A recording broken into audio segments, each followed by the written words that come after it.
are back, and we are going to forego this week's normal episode, and we're going to do a mid-year review.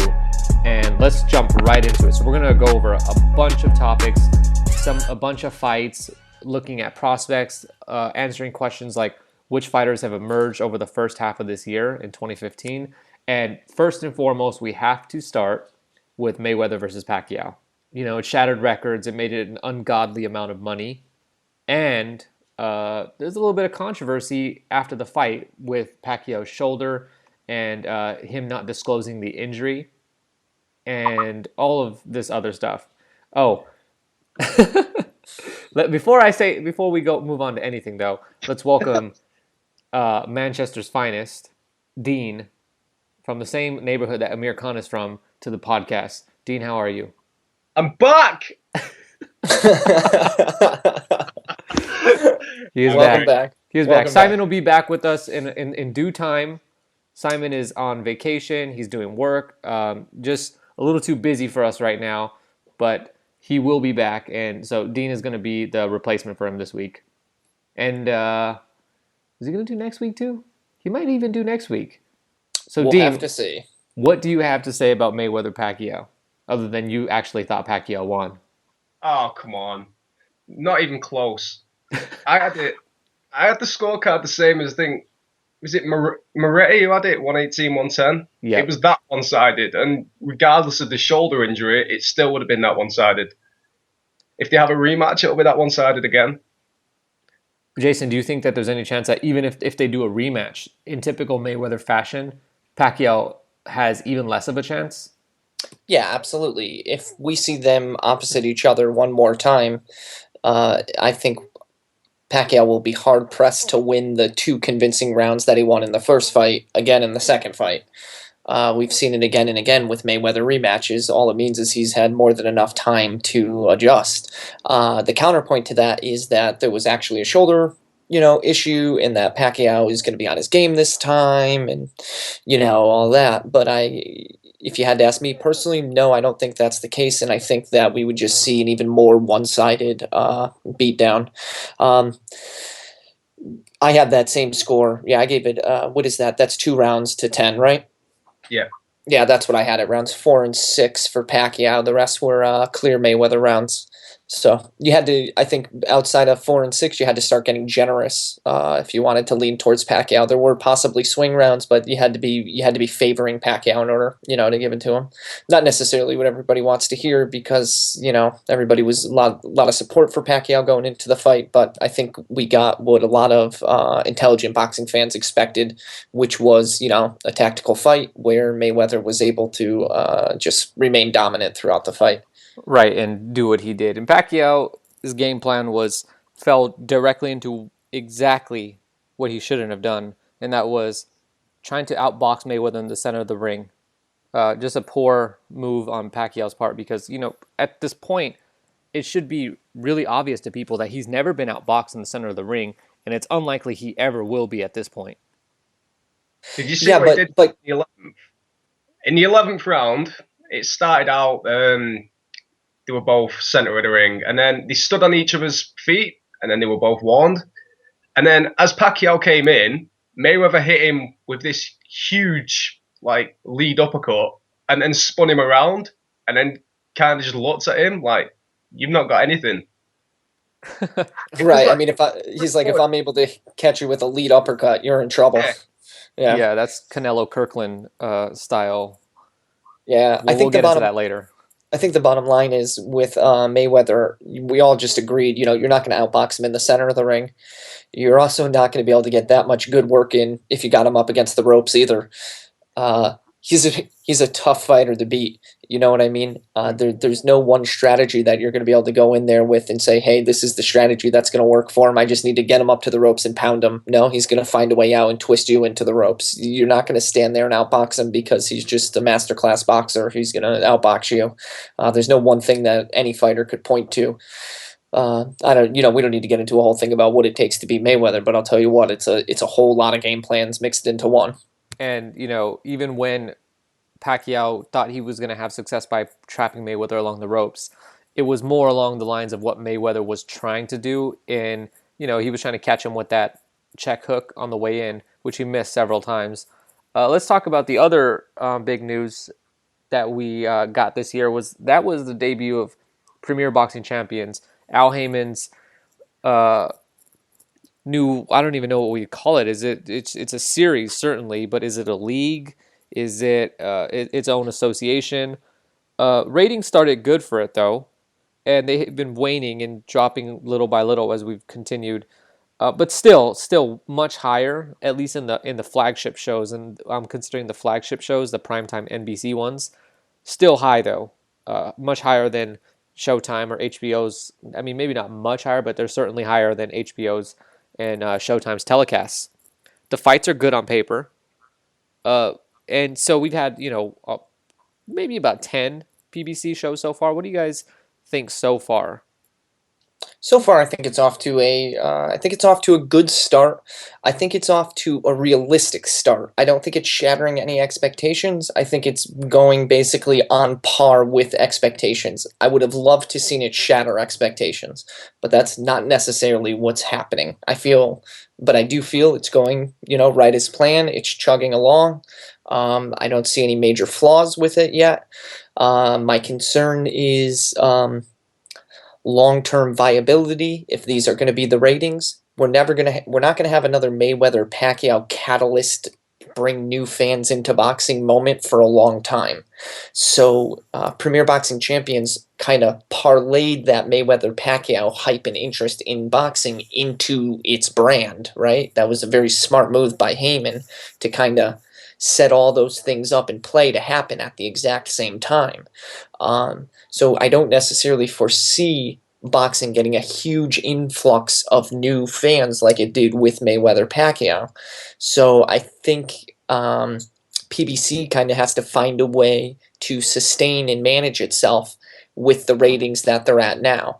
And I think it's doable. It's just going to be a matter of, working that out from a technical aspect. What about you, Dean?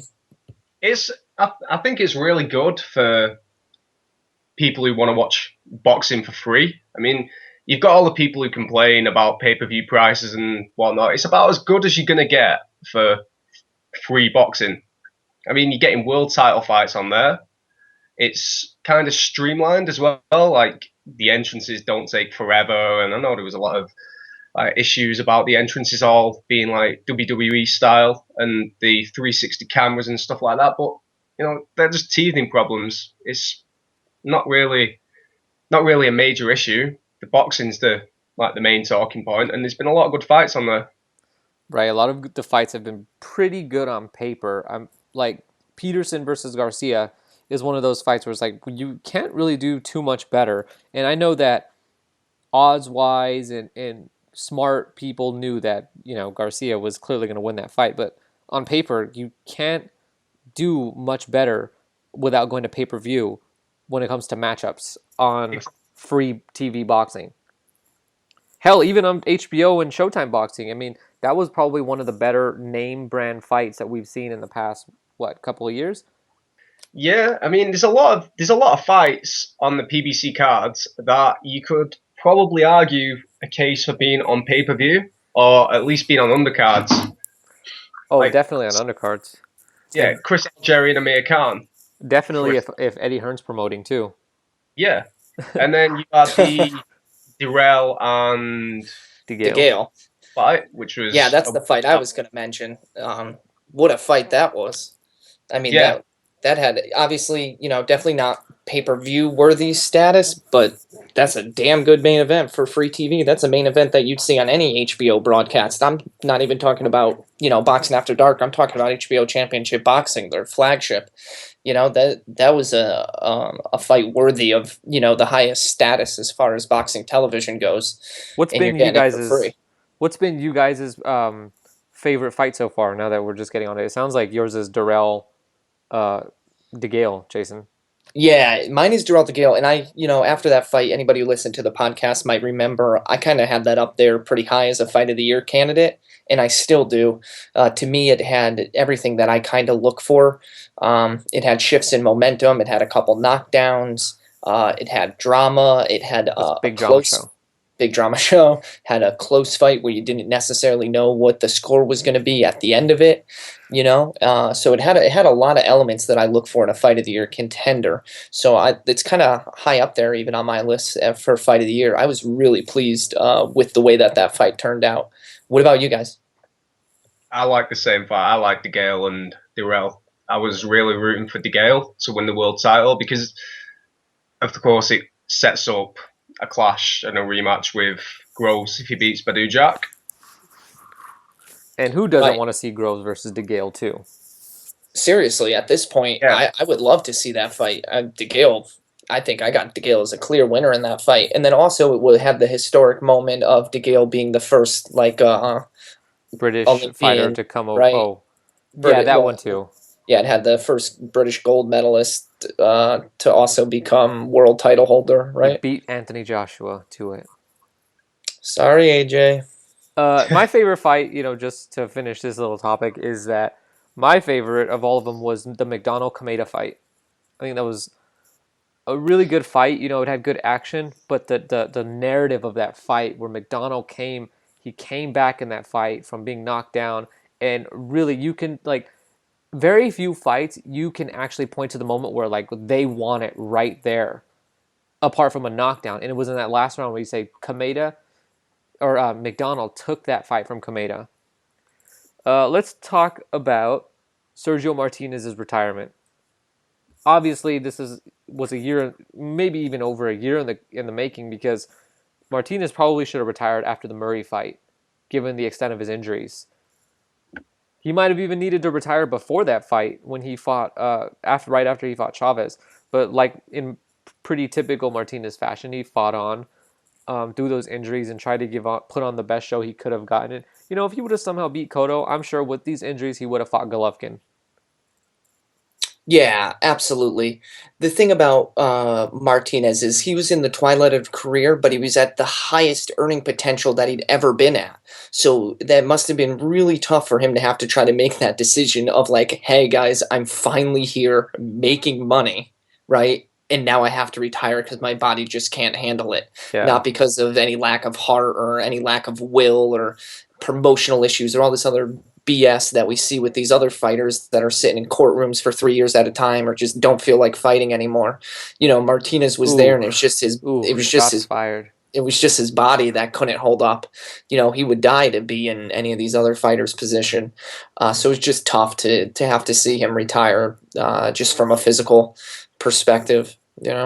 Prime Sergio, but minus 5 years, so he's actually 5 years younger. Let's imagine that, okay? So 29-year-old prime Sergio. Does he beat Golovkin?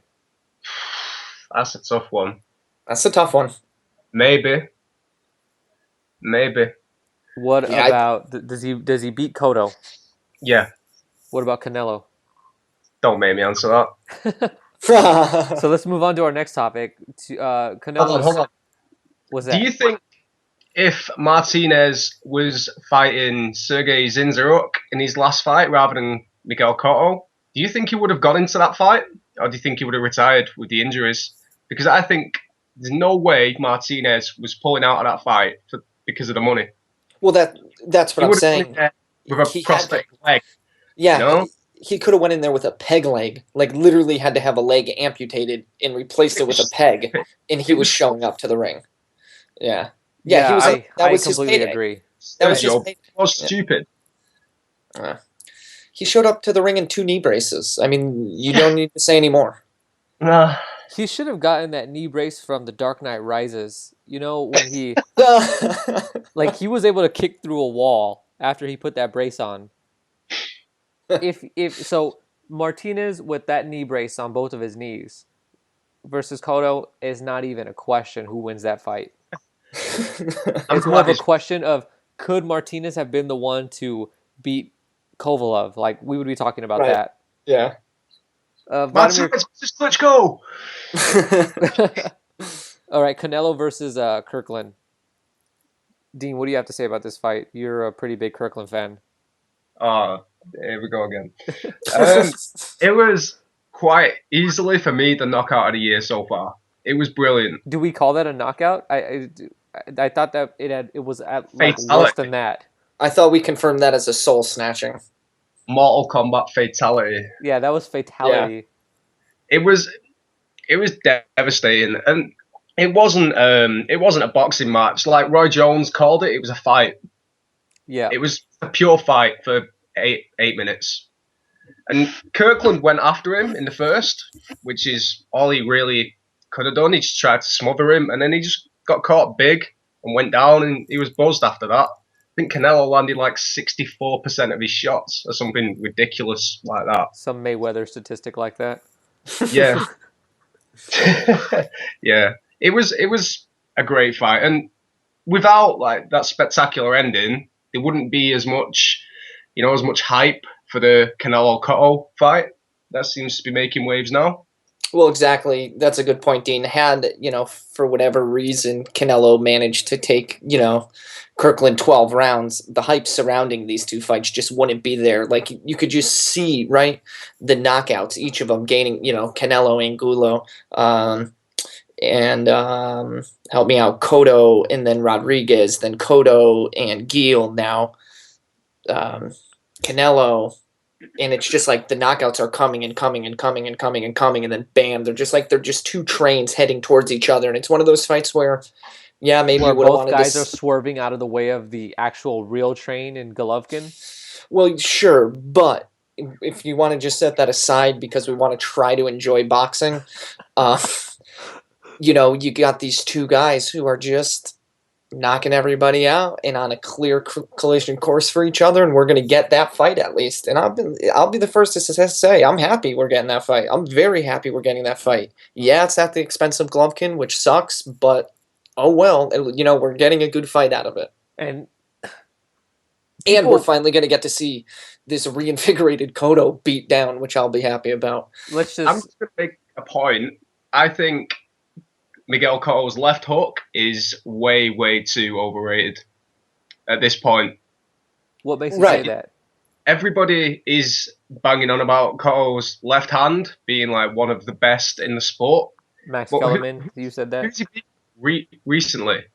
I mean, he beat Sergio, who couldn't move with it, and Daniel Gil, who quits. And Daniel Gil put on like 30 pounds or something, was so horribly weight drained and, looked like crap. And not to mention, Delvin Rodriguez was the other guy that he put out with it. It's like his career post-Trout is a mirage, right? Of course, it just is. Yeah, so you could go even further and say his career post-Margarito. Right, you could, but we're not. Yeah. That's going to piss a lot of people off. So I'm just trying to piss just a couple people off. So if you want to have everyone after you, you could definitely make that case. It's a makeable case. I thought that was your MO on this podcast, to just be the villain here. I was hoping that was true. You wear the Al Heyman mask. So yeah, I think you could go post Trout. We have a little bit of a mirage where his power is kind of making him seem a little more indestructible than he actually is. So we'll see. All right, let's move on. We have a ton more topics to go through, so we got to speed it up. Oh yeah, because we were going to get through all 57 topics quick, right? We will, trust me. Vladimir Klitschko versus Bryant Jennings. A disappointing performance by Klitschko, given what we know about Klitschko and how we know him to fight. But credit should be given to Jennings because he showed up. Not as Bryant Jennings, but as some other heavyweight that we'd actually never seen before. Another true soon-to-be American champ. On the subject of American champs, we'll get to that later. So, Dean, what do you think about Vladimir Klitschko's future? What has he got left? What is there left? Well, I spoke to you about this yesterday or the day before, and I questioned whether he'd go after Joe Lewis's records, and that'd be he's got another 3.5 years to go to be the longest reigning heavyweight champion. He'd have to have another 8 defenses to have the most consecutive title defenses. And you made the good point of now he's a father. He might not want to stick around, just for the sake of it and just try to beat records. And he's only got a few fights left. What he's nearing 40 now, I think. What's the point? 39 years old. Yeah, there's no reason for him to stay around.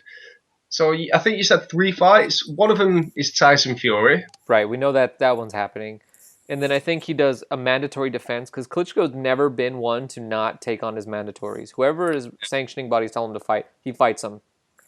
So that'll be somebody like if it's the WBC, it's going to be Anthony Joshua. But oh wait, he doesn't have the WBC title. Povetkin's in front of him. Povetkin's the number one for the WBC, if I'm not mistaken, right now. But he'll end up having to fight somebody like Andy Ruiz Jr. for the WBO belt. The WBO was sanctioned that one. Is Wilder Povetkin not going to get put on the books by the WBC? Depends if you want to Chavez it and give him a voluntary before a mandatory.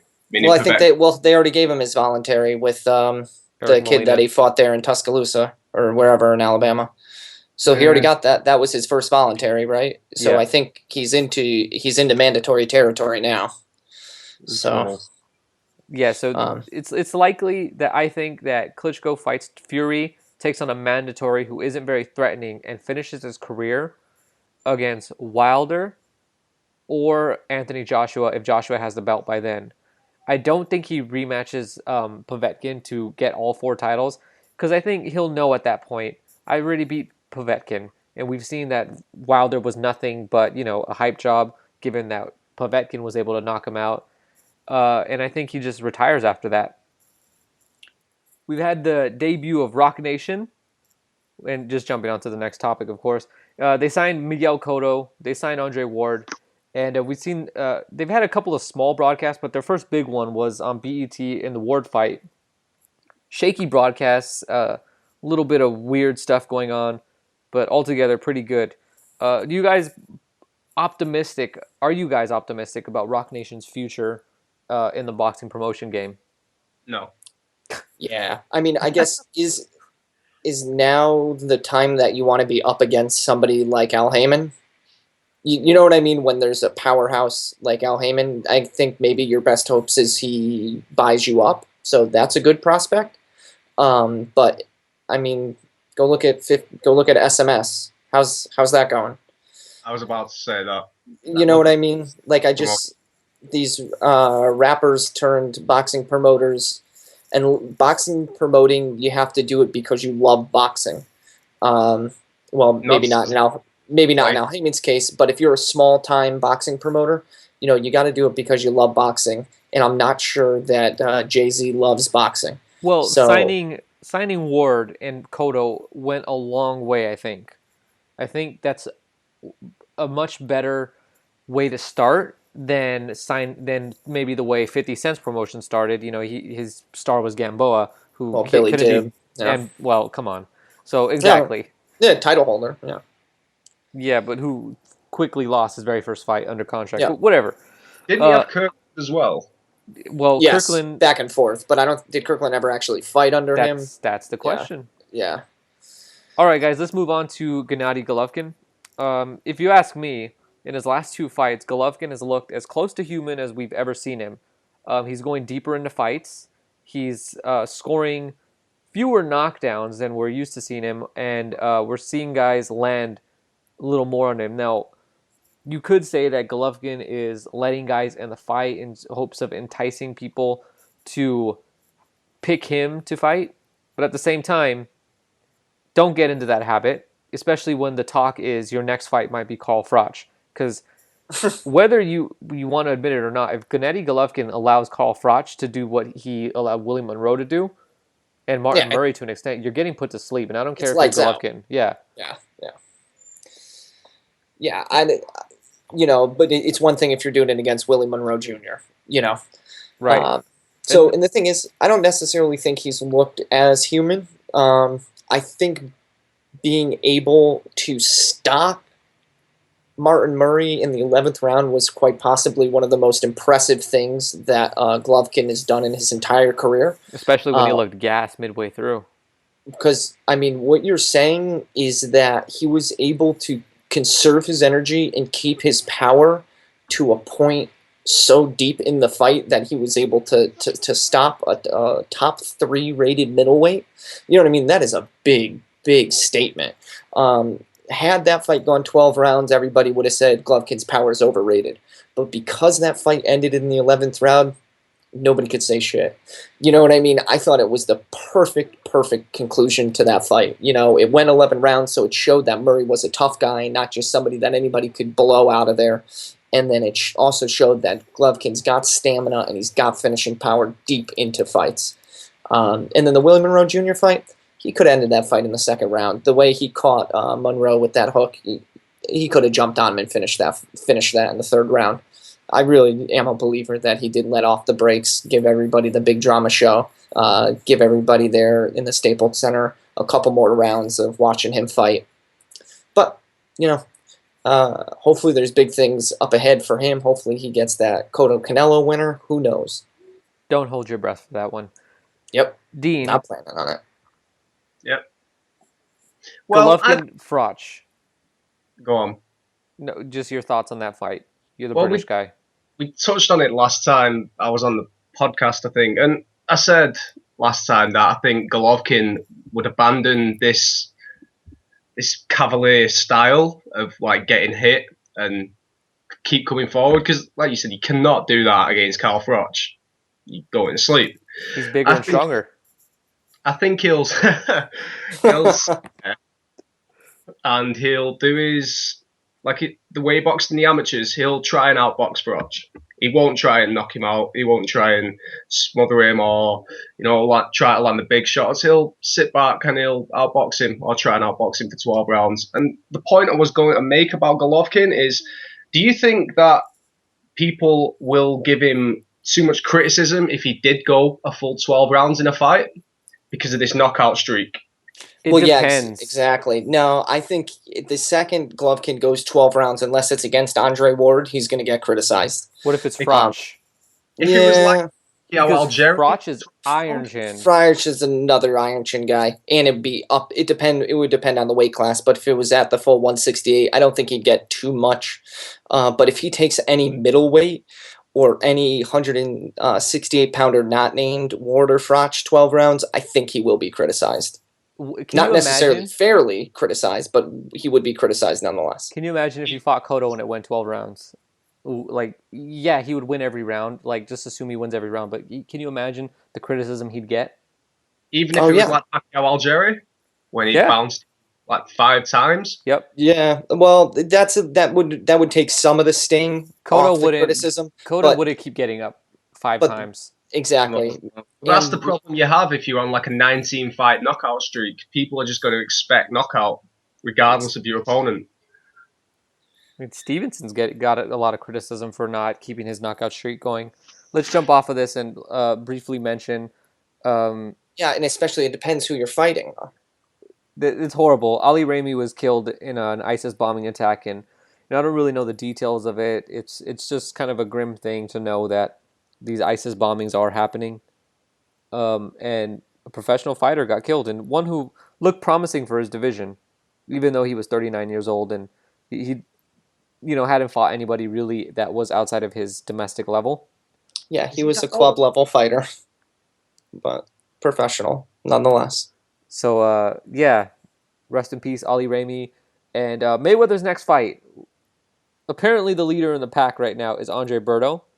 Which is in typical Mayweather fashion. And if we had a laugh track right now, this is where it would be.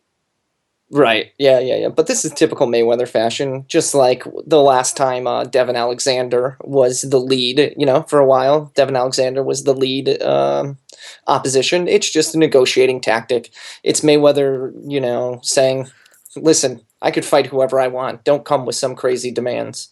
Right. You know what I mean? I'm the one who dictates these things. Oh, you want to try to dictate terms? Watch this. I'll go on Twitter and say I'm fighting Andre Berto. You know what I mean? It doesn't matter. You hold no power. So in my opinion, that's what it is. So you've seen him do it before. Right. I mean the Devin Alexander one was probably his most popular and most hilarious one, because Devin Alexander himself was like, "Wait, who?" Berto's even better because it's within the same camp as the guy that he's going to be fighting. Right. So I think the Berto is a new low. Berto's not even showing his face in camp right now because he doesn't want Khan to know that this is all a lie. If Mayweather's going to choose Khan, but the options right now are Khan Kell Brook, Is Andre Brooks Berto. not an option because Brooks got a fight signed with Rio, so No, I'm he not sure doesn't. that that's an It's option. not signed. That What fight do is you not mean? signed. Oh, I thought that was taking place. No, Robert Garcia Yesterday, just. Garcia and Rios were complaining that the fight hasn't been made, and there was a manager that was being a stumbling block. Cameron Duncan. Like yeah. Yeah, so they say they're claiming that the fight's not happening.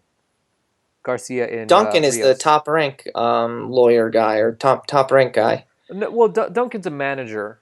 Or a top He rank. manages a lot of guys, including a lot of top rank guys. I mean, he manages Donaire and stuff like that. And he's a stumbling block to the fight, they're saying? I think so, yeah. I think it was that was the guy who was causing the problems and that the fight wasn't on yet. Okay, all right. So potentially Brook is in the mix is all we're trying to say? I'm sorry, I get you derailed there. Okay. Right. And is it Mayfield? Mayfield. Oh yeah, Mayfield is one of the options too, apparently. Yeah. Also part of the Virgil Hunter camp. The other options. You see what he's doing. The other options are, Brook, Golovkin, possibly if Golovkin wants to go down to 150. And I mean, I'm in the running too. I've thrown my hat in there. I'll fight Mayweather. Jason says he'll fight Mayweather. So I could get down. Yep. I mean, I think I can make 147 really easily. I can make 147. Give me. I need a 3-month training camp. I need a 2-week training camp. All right. Dean, I think you're out of the running. You weigh like 300 pounds? Oh, fuck off. I have like 208, bitch. Size does matter. Yeah, size does matter, bitch. All right. You guys feel any differently about Sergey Kovalev? This is kind of putting you guys on the spot, but do you guys feel any differently about Sergey Kovalev and the racist tweet that he tweeted out? And if you don't know what we're talking about, he tweeted a picture of a guy who was wearing a shirt that had a gorilla on it, and he said it looked like Adonis Stevenson. I don't want to come full apologist, but like, boxers are bad people. They do dumb stuff. When they start getting on their own social media, they suddenly become real idiots. Shout out Devin Alexander. Thank you. Shout out Adrian Broner. But that at least goes with the persona, whereas Main Events isn't necessarily trying to make Kovalev out to be a racist as his persona. But they should just make Kovalev as like a bad dude because he actually killed somebody in the ring. Right. Yeah, no, I think it's bad. I'll be honest, I'm not gonna stop watching his fights or stop, you know what I mean, in that fashion. It is what it is. It's like, oh man, that's too bad. I'd kind of hoped more from him, but that's what it is. Dean? I definitely think he's racist. Oh, without a doubt. Yeah. He's using like John David Jackson as I've got black friends, so I'm not racist. That's what he's doing. But so what do you do as a fan? You can't pay your black friend though. I think his black friend.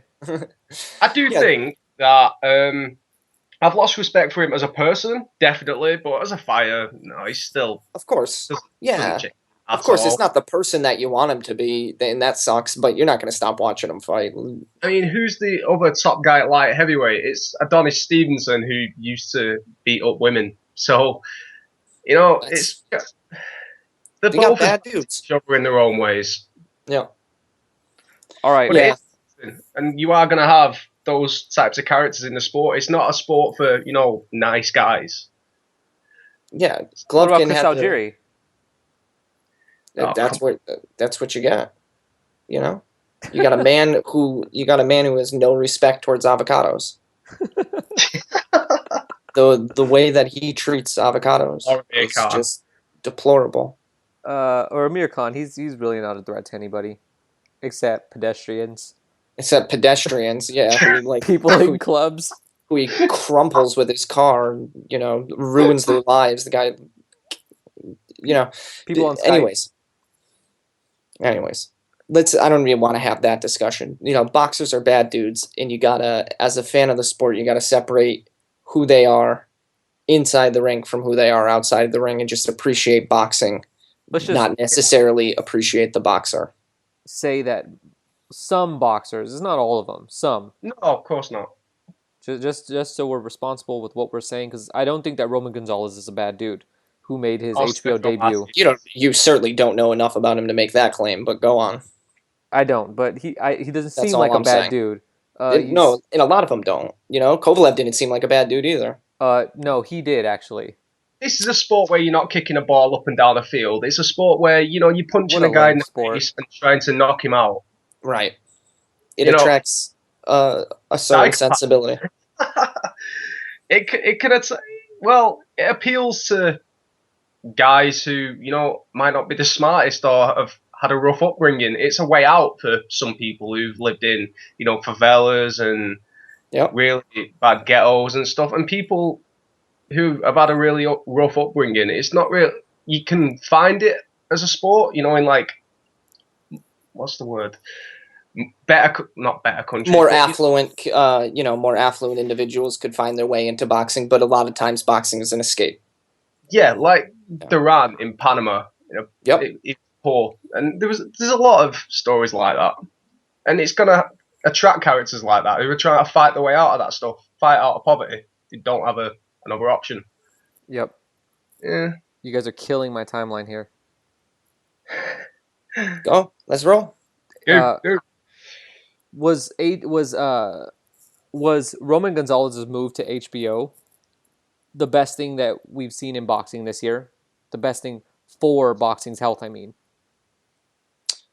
Yeah, I think in terms of showcasing lower weight classes and HBO trying to reinvent itself because of what Al Heyman has done, I think it shows that boxing is a sport that's growing and adapting and not dying, right? It's a sport that's figuring its way out. Al Heyman took a huge chunk of popular fighters, put them on free TV. Now, what's the premium cable network got to do to maintain relevant in boxing? Show minimum weights.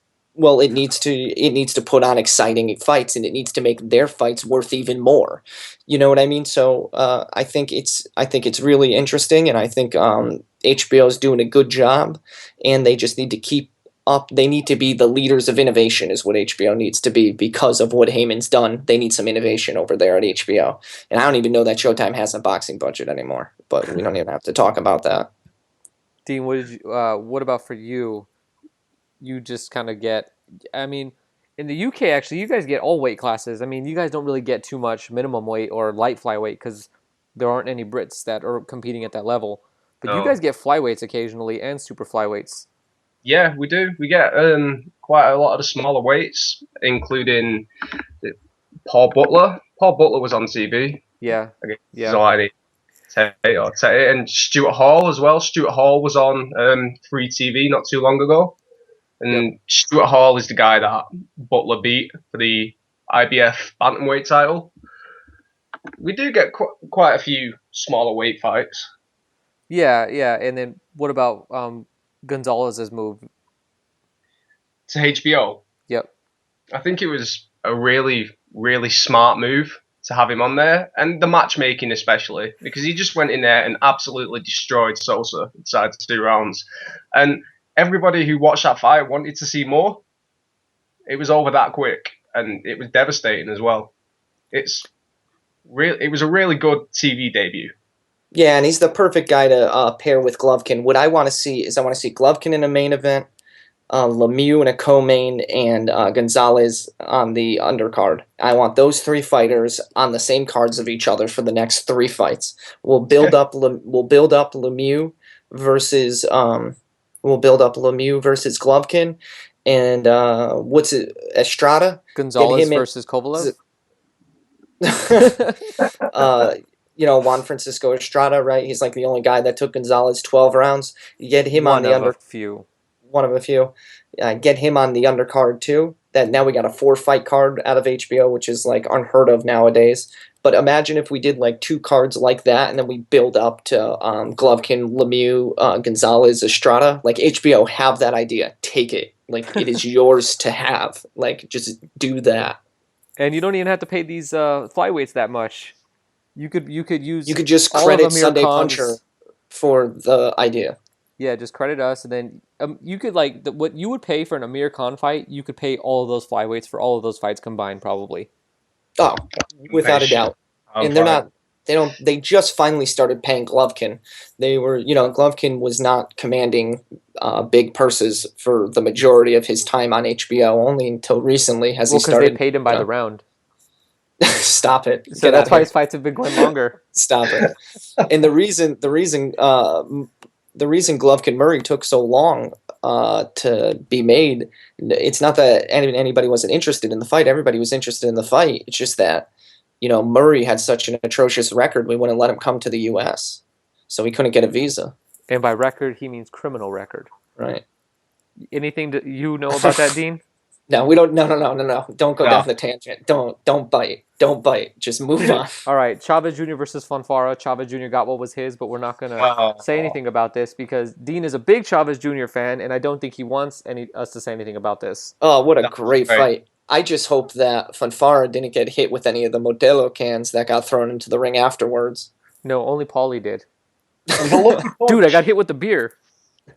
But it gave us one of the most classic and will forever go down as one of the best, post-fight interviews of a fighter who was knocked out saying that he won the fight. No, quit. He won the fight. Yeah, he quit. A fighter that quit saying that he thought he won the fight. So that was, Manny Pacquiao said he thought he won the fight, but granted he didn't quit in the 12th round. I thought he quit in the 6th round. he ended the fight. He heard the last bell. So you want to say you won the fight if you make it to the end, fine. But for a fighter to not make it to the end of the fight and then to say they won, that took a special kind of bravado. I'm gonna pretend you didn't say that. Yep, and we can just move right along. Yeah. So super bantamweight division. This is what we got right now. Rigondeaux doesn't what is he doing? I don't know. Scott Quig's going to fight Frampton's leftovers in Kiko Martinez, who Frampton has beat twice. Frampton is off to America to become a star here on the PBC brand. And we'll embrace him with open arms. We will certainly embrace him. I don't think there's much else to say here. Rigondeaux needs to sort his things out and figure out who he's going to fight. And in Santa Cruz, he just needs to stay in Japan and keep fighting in Japan. They love him over there. They'll give him big purses, put him in main events. I doubt they love him. I actually don't think they love him. I think that's something that we say, but you know what? Might not be true. Fine, he'll become the Mayweather of Japan. He'll be the guy that they pay to see fight because they want to see him lose, and he just doesn't lose. I think he could have some success over there. Why doesn't he just come do that here? Because nobody pays to see him over here. What do you mean? Is that even a question? For people who still think that Rigondeaux's boring, I would like you to go watch the Lara fight, the Lara versus anybody fight. Lara versus anybody fight, right? And then watch Rigondeaux's fight against Amagasa. Rigondeaux did get dropped a couple of times, but he does not do what Lara does. He stands in the pocket. The guy's unbelievably talented. We have two more topics like this, guys, before we move on to some other stuff. Amir Khan turned down a Bradley title eliminator. Then he broke off negotiations with Kell Brook. He's chasing Mayweather now. But in the meantime, in the process, he got wobbled by Chris Algieri in the first round of their fight. And he's got his fingers crossed hoping that Mayweather's going to choose him for his September 12th fight. Is there a question, Angelo? Does there need to be a question? I thought I just had to say Amir Khan and you guys would just go out just say all in like Scott Steiner with the microphone as soon as I mentioned Amir Khan. I have nothing nice to say about Amir Khan. Well, this isn't like school. Even if you have something not nice to say, you can say it. Okay, fuck Amir Khan. I'm done. Yeah, all I'll say is that I don't think he's garnered the record at welterweight to actually deserve a fight with Mayweather, but that hasn't stopped previous Mayweather opponents, so it's kind of a mute argument. It's not a really good one. I think that's what Dean was trying to say. Some guy posted, I can't remember the username, but it was in a thread yesterday or the day before about the last time Khan fought during Ramadan or Eid, whichever it was. He got knocked out by Bredis Prescott. I thought that was just really really fun. Yeah, it might be very poignant as well because I think if that fight does happen, I could see Khan getting stopped very easily. Speaking about stoppages, Cotto versus Canelo. Where do you guys stand on this fight? It seems almost certain that it's going to happen at Cotto-Canelo weight at 155. Perfect weight for both fighters. Right, so nobody's going to be able to say anything about weight. Seriously. Yeah, I think there's something to be said for that. At least they're both there and nobody can bitch about that somebody's being drained or vice versa. So let's ask Dean, because he's a pretty big Canelo fan. How do you see this one unfolding? I think Cotto's left hook gets found out to be nowhere near as dangerous and potent as it's made out to be, and Canelo will stop him mid to late rounds and retire him. Cotto will not fight again after Canelo knocks him out. I think the next time Cotto loses, no matter who it's to, he ain't fighting again. Yeah, I think that's very true. I think he'll probably be able to end the fight on his feet, but I do think Canelo could edge out a decision win. I'd really love to see him knock him out, though. I really would. I'm not a fan of Miguel Cotto. How long have you not been a fan of Miguel Cotto?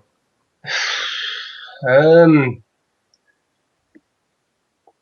don't think a very, very long time. I wasn't even a fan of him prior to Margarito 1. I've never really been that high on Miguel Cotto. And then when did you become Canelo's biggest fan? Notice how he's not even laughing, nothing. Like, he's actually like, well, I became his biggest fan. Yeah. These are all truthful statements, right? Yeah. I think it was when he beat Matthew Hatton. Or I was going to guess that, too. It was either Matthew Hatton or when he beat, is it Cotto? Is it Jose Cotto? Jose Cotto. Yeah. Cotto's big brother? Yeah. Why did you become a fan of him after he beat Hatton when Hatton is like from the same city as you? That doesn't mean anything.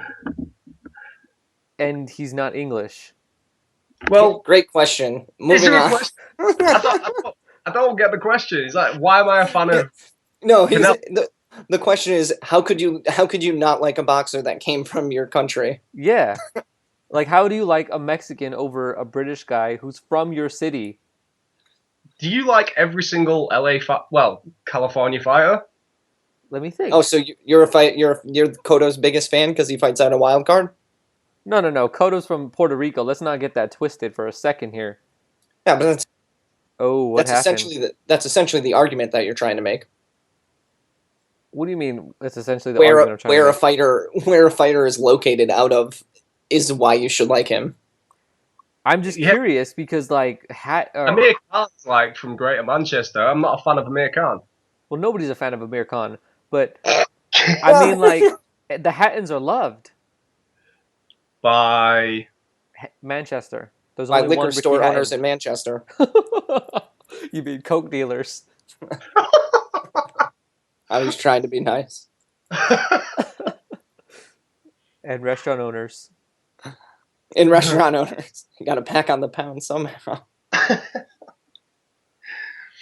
Restaurant owners. I'm just going in on Dean because Dean's about to leave us, and Dean's like, "Hey, I got 5 minutes left," and Angela just goes on, "Well, why don't you like Hatton? Huh? Why don't you like Hatton? He's from the same place as you. That means you must like him." No, just go back and watch Mayweather Hatton 24/7 episode 1 today. Like, Hatton is beloved in Manchester, and this guy Dean is like a big fan of Manchester, big fan of Manchester United, not a fan of Ricky Hatton, not a fan of his brother, Magic. What's his name? Matthew Hatton. I wasn't a fan of Matthew Hatton.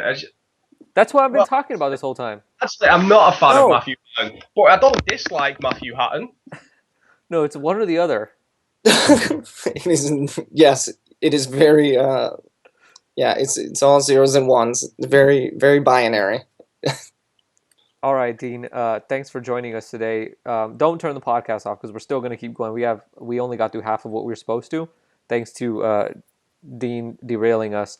There's a 141 and 2/3 chance that Dean is back next week. You're very welcome. Yes, thanks for coming on, Dean. Thanks for having me. See you later. Take care. All right.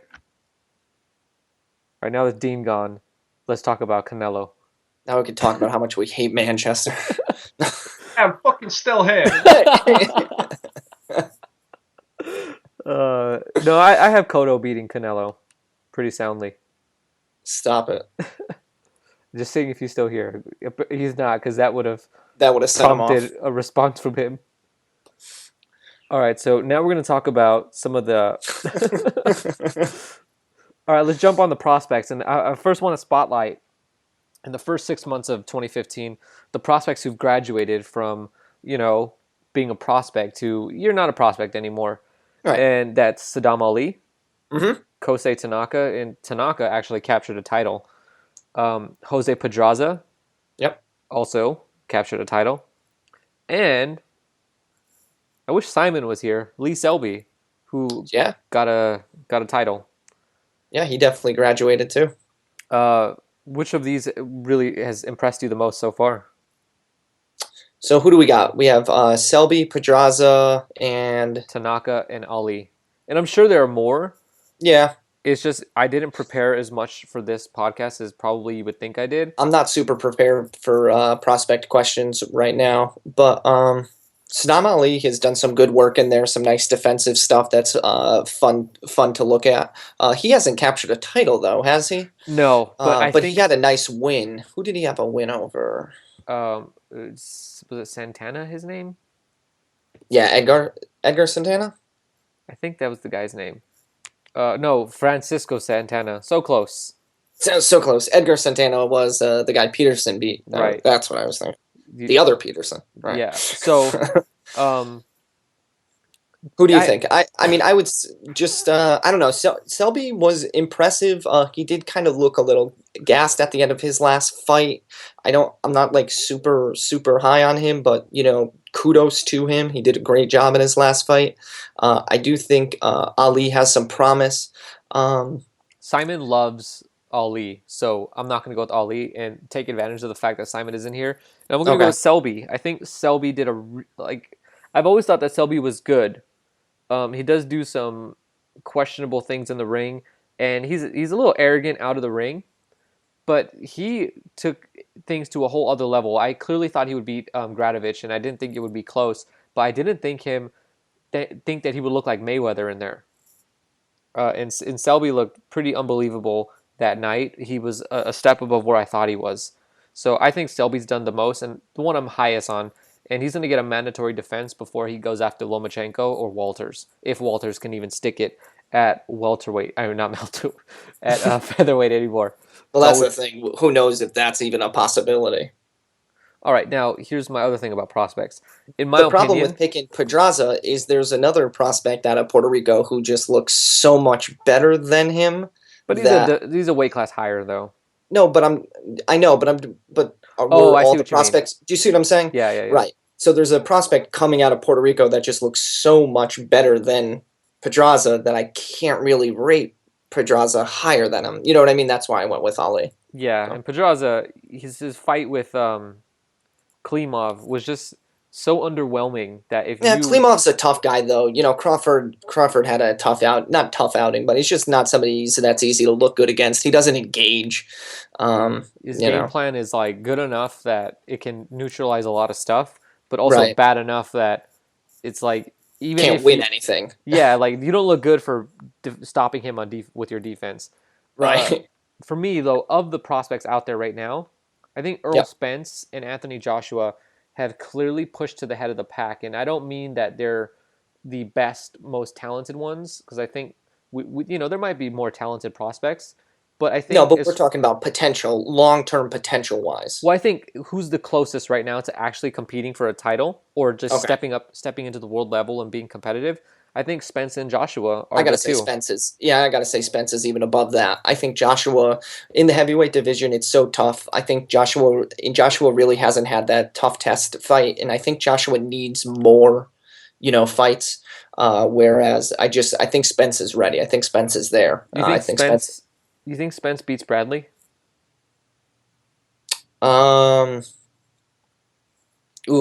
I don't know. The fact that you can't answer that so quickly says a more lot. than anything you could say right now. Yeah, exactly. The fact that I can't just leap and say no, pound for pound, Bradley wins. You know what I mean? Yeah, exactly. Right. That was in air quotes, by the way. But you know what I mean? That says a lot. And just a spotlight for the other prospects that are out there. We're not going to really get into them, but Oscar Valdez, Felix Verdejo, Julian Williams, Callum Smith, Luke Campbell, Joseph Diaz, Joseph Parker, and Amir Imam. Those are some of the prospects that have been really impressive throughout the year, throughout the first half of this year. In specific, spotlight to Verdejo, who looked stunning in his HBO debut, Joseph Parker, who continues to decimate whatever they put in front of him, in really brutal fashion, too. If you haven't seen Joseph Parker, you got to look him up. And Amir Imam really impressed a lot of people on that Showtime undercard. He looks like he's going to, like, at least right now, he has all the physical attributes to be an absolute beast at welterweight. Yep. Yeah, he really does. And it's just going to be a matter of whether he could really put those all together and make it happen. But I think he could be a scary guy to look out for. And then the other guy is... the other guy that kind of just came out of nowhere, literally, and these are the guys that I love. I'm trying to even remember his name. His last name is Thompson. He won the Boxino Junior Welterweight tournament by upsetting Brandon Adams. Help me out here. I think it was John Thompson. Yeah, John Thompson. Yeah, it was John Thompson. Yeah. Now he looks rusty. Like he didn't, not rusty. Rusty's not the right word. He didn't look like fluid. He looks kind of weird. He's got a kind of a weird fighting style. He doesn't look like this super refined, like Olympic level prospect that we're seeing just molded for championship. Totally not that guy. No, he's the guy that is like the prospect that came out of nowhere and is like beating the people that he shouldn't be beating, but keeps beating them. Right. You know what I mean? Like one of those guys. And so like keep your eye on him too, because who knows where he's going to end up. And I love the fact that he's this upsetter. And you know what I mean? He was never supposed to win that thing. He was a late replacement to a guy. And then bam, and not only does he win it, he wins it with impressive fashion. So Willie Monroe Jr. didn't stop Brandon Adams. Right. And so he's got this resilient nature to him where you're never going to count him out. And I think we spoke about it last week. I can't remember his name. If they scored a win, you wouldn't be shocked. It's Ruin Wrong. Kind of like that, where Ruin Wrong, there's nothing that's really special with Ruin Wrong, maybe except his timing. But he's just like, he knows what he's doing in there. You can tell like there's a little special quality that he's got that other fighters don't have.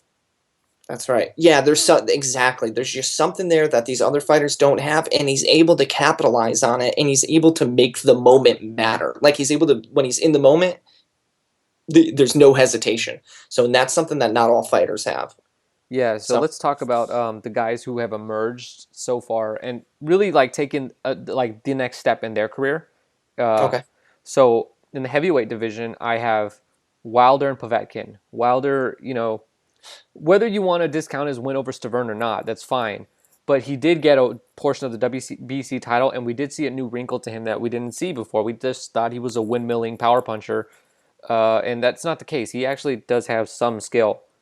Yeah, without a doubt. I mean, I like to put him down a lot, but that's more to do with being able to, I think, pick apart Stavern's record pretty easily. But again, you could do that to basically any fighter, so we don't need to go down that road. Not Pacquiao. Alexander Povetkin.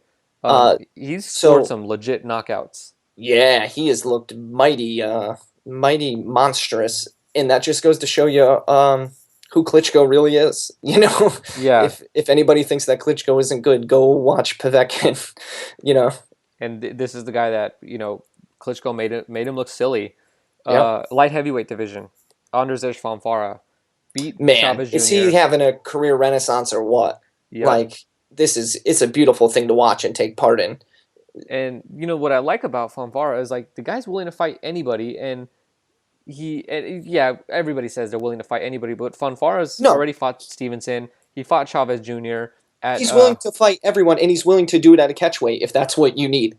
Right. Like, you know what I mean? Like, the dude's awesome. But that is partly to be part of being the B side. You gotta give in. But you're right, man. He is there to show up, and he is there to fight anybody. I wish we had a Fanfara in the middleweight division to fight a Golovkin.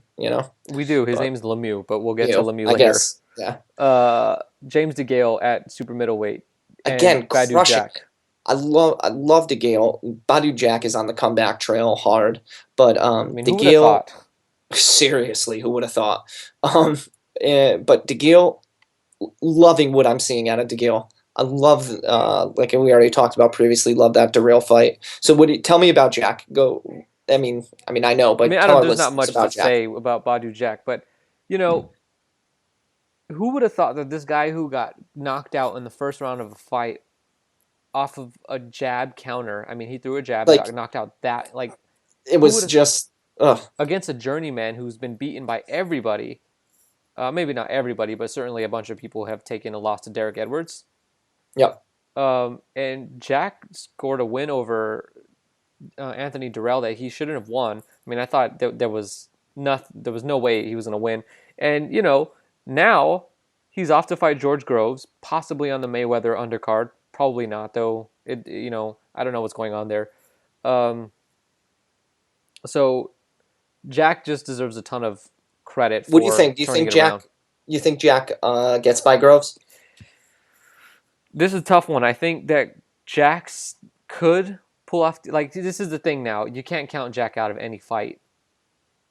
You can't count Jack out of any fight, and Groves hasn't looked so great recently. Right, but what Groves does well is he actually is a very quick fighter who has more power than he's given credit for. And I think Groves can win this and should win this fight.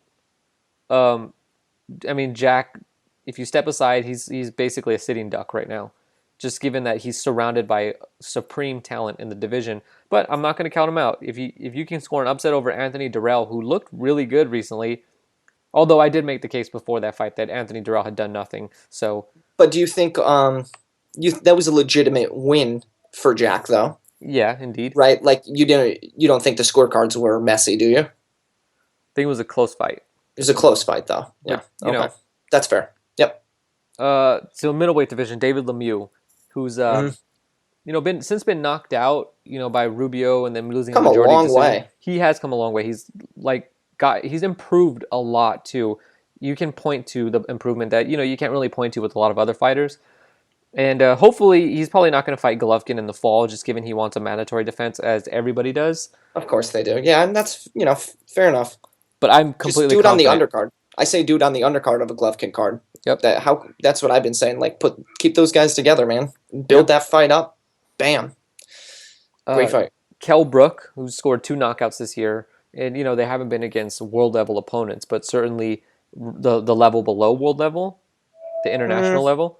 That's where they've been at. Maybe a little bit lower, but we don't have to get into that conversation. I don't think his level of opposition has been too great, but nor has it needed to be. He's coming off being stabbed in the leg and possibly never being able to walk again. You know what I mean? He's looked stronger than ever. Exactly. He is back. I have no questions. I was rather reserved after his first fight, but after his second fight, I feel good about him, about what I've seen from him. So, Gary Russell Jr. now. Just quick. Let me just drum up some controversy for our listeners. Rank Brook at welterweight for me. 1. Where do you stop it? Over Mayweather? Where do you rank? Oh, over. No, I figured that Mayweather was No, we'll keep Mayweather in the rankings. Okay. 2. 2. I'll say 2. Okay. Who do you put at 2? It's tough. It's really tough. Look, let me tell you, people are gonna get upset about something, but let me say this: Manny Pacquiao's not gonna return to the ring till next summer. No, stop it! No, it's not. It's not even about Manny Pacquiao. You're talking he's up against Thurman. No, but but we're up against Thurman for number 2. You know what I mean? That's who the legitimate, who you could say maybe would be on par with, Brook, right? Pacquiao. Sure. You can't. But Manny Pacquiao is impossible to place at welterweight. I'm damn right it is not number 2. So I think Brook has an argument for 2 or 3. I think Brook's got a great argument for 2, but I just say that to drum up because I'm sure some of our listeners will have a little bit more to say about that. TBRB has Bradley at number 2 and Brook at 3. Okay. What do you think about that? I like that they have Brook high. Okay. Thurman's at 5, so I think that's more responsible. Let's see. Gary Russell Jr. won the WBC title from Johnny Gonzalez. Russell's another guy who's made a comeback. He got completely outboxed by Vasily Lomachenko last year. And I think the problem with that was that the problem why he fell so far in people's minds when he shouldn't have. You should almost look at a loss to Lomachenko like not quite on the level of a loss to like a Lara or a Mayweather, but it shouldn't count too much against you because Lomachenko's a pretty darn good fighter. You shouldn't lose too much stock. It's just that he was like one of these fighters, right, where he had never stepped up his level of competition, and then bam, he finally steps up, and he steps up way too high. Yeah. So now we're starting to see him kind of settle in this middle range of where he's going to be at, and it looks like he's going to be a pretty good fighter. Yep. Lee Selby, we already talked about him. Lee Haskins, he won the IBF title. Not too big of a deal given that Haskins was beating a guy who was just a prospect over from Japan. Carl Frampton has really emerged as, some people might even rank him as the top super bantamweight in the world. Now, I don't really know how you do that, just given Rigondeaux just looks so dominant. And even in fights where he's gotten knocked down, he wins every second of the fight that he's not on the floor. Here's the thing. If you're a super bantamweight, and this is just my bias coming out, if you're a super bantamweight and you've hit my level and you're one of my favorite fighters to watch, you're doing something right. And I am totally on board the Frampton train. And I think he's an awesome fighter, and I think he's going to go really far. Yep, and signing with Al Heyman was a good move. Oh my God! Because he's going to get so much more exposure here in America, and that's only going to make him more popular. And he's one of the fighters and he's one of the fighters that could do the whole cross nation. UK will be happy with him. Well, or is he? He's Ireland, right? Northern Ireland. Yeah, Northern Ireland. So, they'll be psyched that he came to America and made it big, and then he's got the style that American fans will love. So as long as they don't mess up him in like Leo Santa Cruz him, right? And just keep him in with, bad guys and not let him develop, and they need to give him the right development fights. That's what I haven't seen out of Heyman's fighters yet. So that's the only thing I'd be a little bit worried about with Frampton. But he needs those developmental fights. And Heyman's guys don't necessarily get those. So that's something to be wary of. But I love Frampton, and I hope he goes far, and I wish the best for his career. I don't think he really needs too many developmental fights. Frampton is clearly one of the best fighters in the division and one of the best 15 fighters probably in all of boxing. Ew. You want to name me 15 better fighters than him? Not right now. Maybe off air. You can't do it. That's a tough conversation. That's tough. In another podcast, we're going to do this. Yeah, we could talk about that because he doesn't have the names on his resume yet. When we preview the Frampton fight, you're going to name me the 15 fighters better than Carl Frampton. And I'm somebody who really likes him, so you're probably going to count Mayweather and Andre Ward twice. Golovkin 3 times. One for every G. One for every G. Jamie McDonnell, we talked about him already. He won the WBA title in an upset over Tomoki Kameda, which I called. Zolani Teddy, he just, if you haven't seen his knockout of Paul Butler, you got to go look it up. Zolani Teddy, Tete, just absolutely crushed Butler with an uppercut. No excuses now, guys. You got the correct spelling. Zolani. There you go. So, or just look out Paul Butler destroyed. You might find it that way too. Roman Gonzalez, he made his HBO debut. Just his emergence in the public eye and what it's bringing, the attention to the flyweight division is worth noting here. I'm not Ruin Wrong, who we've talked about a little bit. He's had 2 successful defenses so far, and I don't think we really need to talk too much about Ruin Wrong, but the guy's a villain. And lastly, Wanheng Menayathan. who's established himself in my eyes as the top minimum weight in the world. This guy is tough. He's exciting. If you haven't ever seen one of his fights, look up Wanheng Menayothin, and that one I'm not spelling. All right, this is the last stuff for us to talk about. What are your thoughts, Jason, on Pacquiao's return in 2015? Is this off the books? Do you think it's possible? Holding out hope? Holding out hope.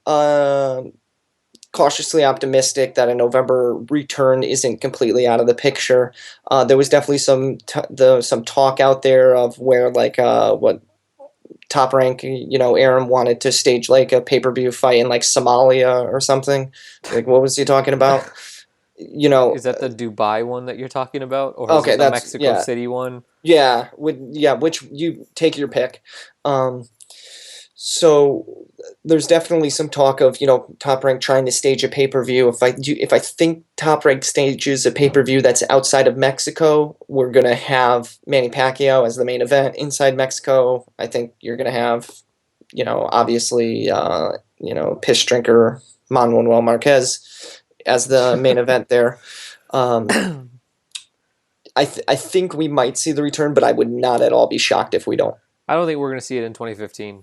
He got a big payday. He doesn't want to have to pay any more 2015 taxes.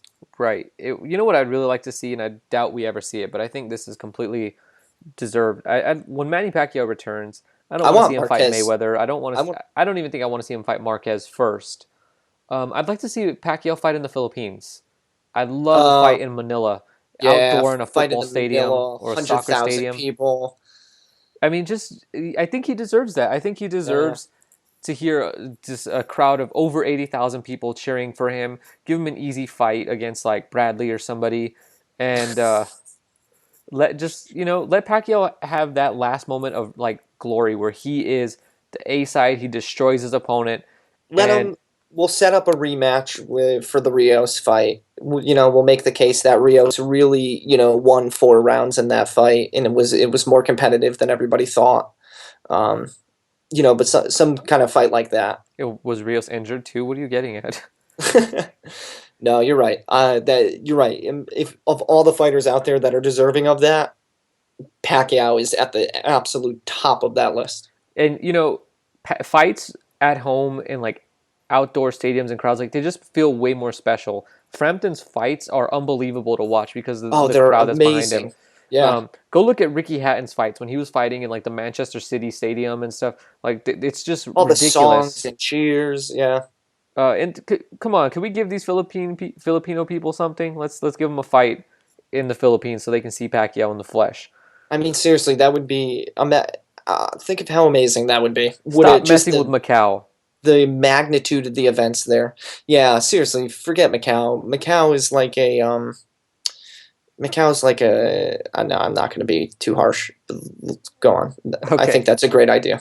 Which is more likely, Bernard Hopkins versus Carl Froch, or Bernard Hopkins versus Gennady Golovkin? Or Carl Froch versus Gennady Golovkin. I actually wrote that down wrong. I would say, Froch Hopkins. But we're going to go with all of them. Yeah, I think so too. Yeah, so do I. I think it's a fight that Froch isn't afraid of, and I think it's a fight which is what Froch would need. Froch does not want to go out on a loss. You know what I mean? He wants something, at least in his mind, that he thinks is going to be a surefire win, and I think it's a fight that Hopkins is more than down for. Yeah, Hopkins would be completely down for it, but the only problem is what weight they're going to do it at, and then the other thing is, like, what does the winner get? Does the winner get to retire, or does the loser have to retire? Like, who gets to retire here? I think one should be barred from retiring for one whole year, where they have to fight at least once. Twice. There you go. Yeah, they got to fight twice, and I think the loser has to remain fighting and fight 2 more fights in 2016. Yep. That would be including Golovkin. Including Golovkin, and the winner gets to retire. All right. Word is, we already kind of talked about this, but Brook versus Rios is probably not going to happen. So that was news to me. What should Brook do? Brook needs to beat Keith Thurman. Brook's planned return is for September. You know, there's actually a word out Thurman there. undercard for the Mayweather undercard. There is a word out there, and I'm not going to say who said it, but Brooke Broner. No, that would be great though. Brooke Porter too. Come on, no. In case y'all forgot. In case you guys forgot that Sean Porter has one plan of action and one only. No, that Thurman was actually going to get the Mayweather fight, and I thought that, you know, he's got a fight next week. This week, actually, if you're listening to it, the 11th, 10th. Oh, I don't know what day it is. Sorry, guys, we're recording early, so give us a break. So no, he's got a fight coming up. But that's still enough time, I think. If I think Thurman would definitely be ready in time for a Mayweather fight if he's going to get it. So here's the question you have to ask yourself: is Thurman in tough in his next fight against Luis Collazo? There you go. So Absolutely not. This is a fight that could end in a round or two, and bam, hit the gym onto a Mayweather fight. Would you? Well, this doesn't answer the question now. But what the heck does Brook do? Are we now going to get the Khan fight?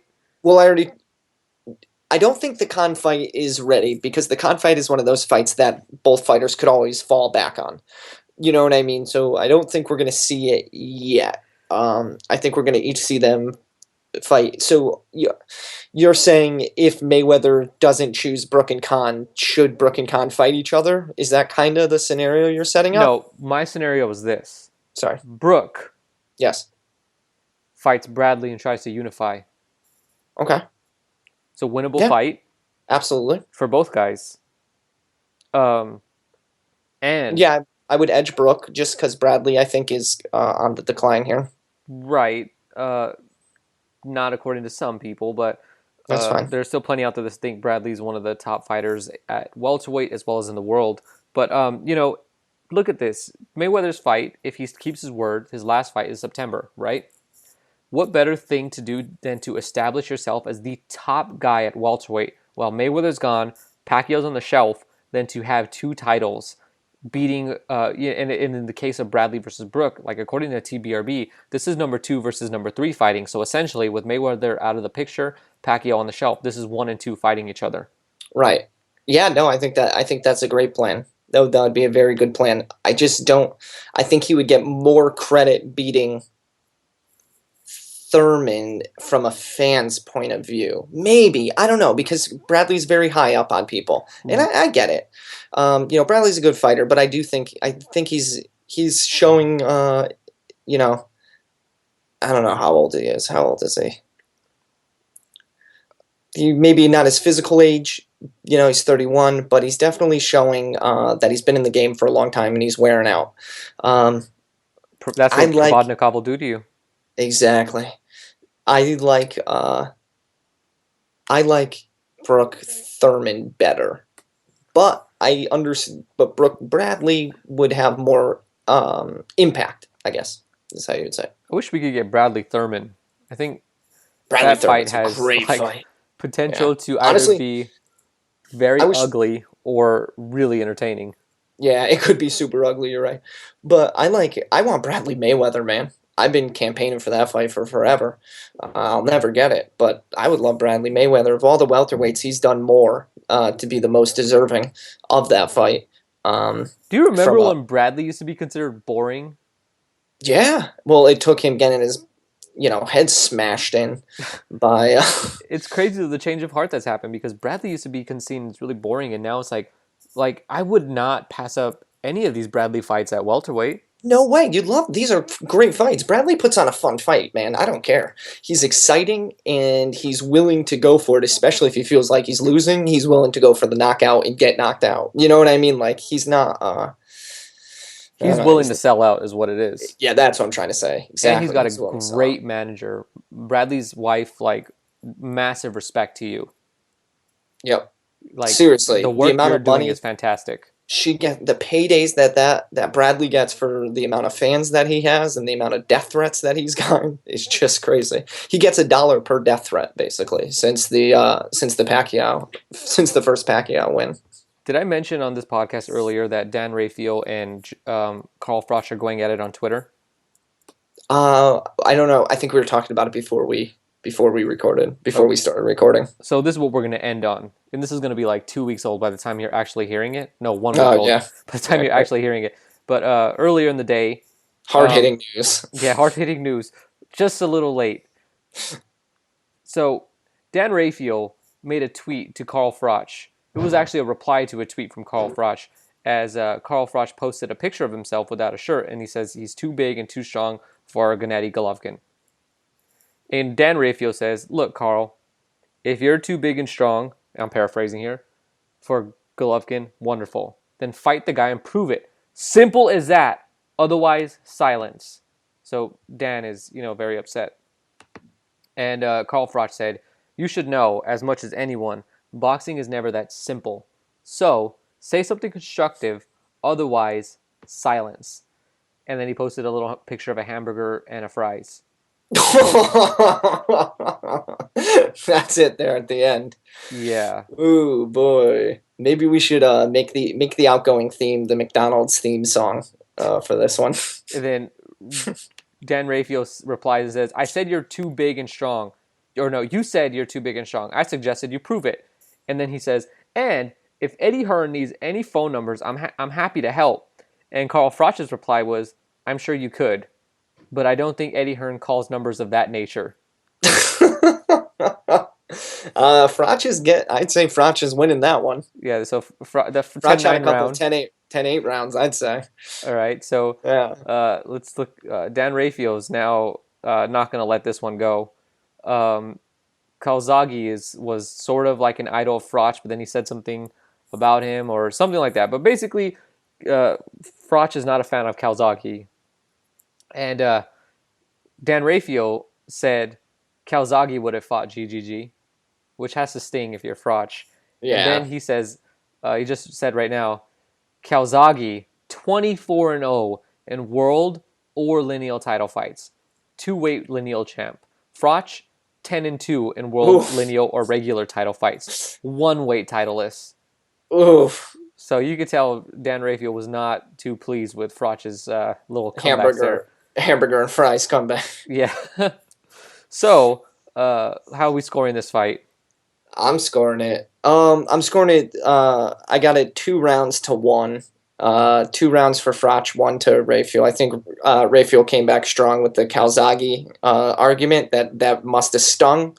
But I think Froch took the 2 opening rounds. So I'd say, Rafael is on the upswing at this point, and we'll have to see where this fight ends the next time we record. All right. And if Mayweather fights Berto, do you want to make any outrageous claims like you'll cut your head off or you'll sell your son? I'll mail you my pinky finger if Mayweather fights Berto. I'm not going to say who, but somebody said in our little Skype group chat that they would cut their balls off if Mayweather fought Berto. All right. I want to give whoever managed to make it this deep in to the podcast here, want to give a shout out to one of our listeners, Tim from Australia, from Down Under. He gave us some nice constructive feedback at our Sunday Puncher email, which give out the email address there, Angelo. It's podcast at SundayPuncher.com. So Tim took advantage of it. And so should you. If you guys want to write into us, we'd be more than happy to engage you in a conversation. If you want to give us some feedback, we're open to hear it. Rate and subscribe on iTunes. Make sure you do that with Serial too. Second episode should be coming out anytime soon. Wait, the new Serial came out? No. It should be coming out anytime soon, though. Oh, and then follow us on Twitter too. Is Dean still listening? Dean must still be listening, but not talking. Yeah. Dean, where did you come from? I've been here like the entire time. I feel like I had to get a shower after I went, and I've been back for like 30 minutes. So you've been listening to us for 30 minutes. He got the first taste of the podcast. Before it comes out. So hit us up on the email, hit us up on the Twitter. Yep. Follow us. And any True Detective questions, you can direct them to Simon. He will be vigilantly following the remainder of the second season, wholeheartedly embracing it as his favorite show. Which I heard is not that good, by the way. Yeah, I haven't been able to catch up on it, but I heard, the first episode was a little slow with some character building, and everybody was kind of hopeful about the second episode, but it kind of fell flat. So. What do they expect? The first scene of The Dark Knight Rises? Oh man, that was drops mic. Yeah, exactly. Yep. Exactly. Thanks for listening. Take care, guys.